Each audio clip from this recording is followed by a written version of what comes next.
దగ్గరలోని శ్రీ రేజింతల్ దగ్గర సిద్ధి వినాయక స్వామి టెంపుల్. ఇది చాలా అద్భుతమైనటువంటి టెంపుల్.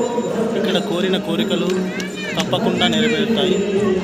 సంకష్ట చతుర్దశి రోజు మాత్రం ఇక్కడ స్వామిని మనసులో ఉన్న కోరికను కోరుకొని ఆ స్వామిని దర్శించుకుంటే తప్పకుండా కోరికలు నెరవేరుతాయి.